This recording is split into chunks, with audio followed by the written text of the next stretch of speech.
인구 2만 5천 명, 재정 자립도 8%인 의령군입니다. 지난해 받은 부동산 교부세는 231억 원, 1년 전 354억 원에서 123억 원, 35%가 줄었습니다. 의령군의 지난해 자체적으로 거둔 지방세 수입이 261억 원인데 그 47%에 해당하는 금액이 사라진 겁니다. 부족한 복지 예산을 늘리기는커녕 공무원 월급 주기도 빠듯합니다. 지방세가 자금 지원에는 더 이제 그런 영향이 가지. 재정 예산 편성을 해야 되지. 공무원들 월급은 줄 수 있을까요? 어떤 같은 경우는 어렵습니다. 다른 시군도 사정은 마찬가지입니다.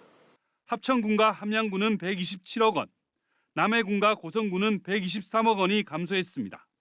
경남 전체로는 6,043억 원에서 3,991억 원으로 2,050억 원, 34%가 줄었습니다.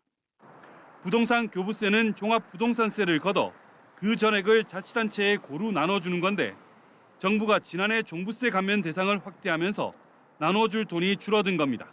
부동산 교부세를 많이 받는 지자체일수록 그 재정 자립도가 더 악화될 우려가 있고요. 세입이 줄어드니까 이 공무원 월급 지급이 밀린 지자체도 있습니다. 앞으로가 더 걱정입니다.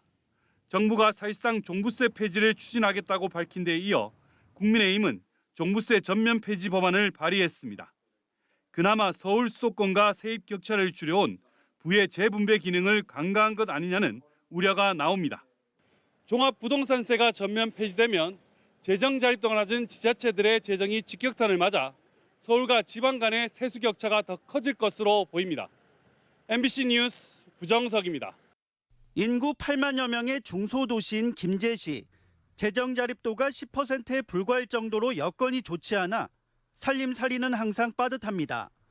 그런데 재작년 400억 원 넘게 내려왔던 정부의 부동산 교부세가 지난해 260여억 원으로 140억 원 넘게 줄어들어 걱정이 이만저만이 아닙니다. 그 재원 자체가 없다면 저희가 이제 예산을 편성을 할 때 사업들을 긴축을 할 수밖에 없는 그런 상황에 놓이게 됩니다. 부동산 교부세 배분이 이처럼 대폭 줄어든 곳은 김제만이 아닙니다. 익산 역시 140억 원, 정읍 139억 원 등 도내 14개 시군 평균 감소액이 130억 원, 전북 전체로 보면 2천억 원 가까이 줄어 문제가 심각합니다. 특히 부동산 교부세가 특정한 목적이 정해져 있지 않아 그동안 필요한 사업에 요긴하게 써왔다는 점에서 지자체의 우려가 적지 않습니다. 부동산 교부세가 줄어든 데는 재작년 세법 개정을 통한 정부의 종합부동산세 완화 정책이 한몫했습니다. 조정 대상 지역 2주택자가 중과 대상에서 빠지고 집이 세 채여도 과세 표준 12억 원을 넘지 않을 경우 일반 세율을 적용하는 등 중과 대상 기준을 좁히고 세율을 낮췄기 때문입니다. 이렇다 보니 지난해 종부세 중과 대상자는 고작 2,500여 명에 그쳐 전년 대비 99% 급감했고 부동산 교부세 감소로 이어진 것이 현실입니다.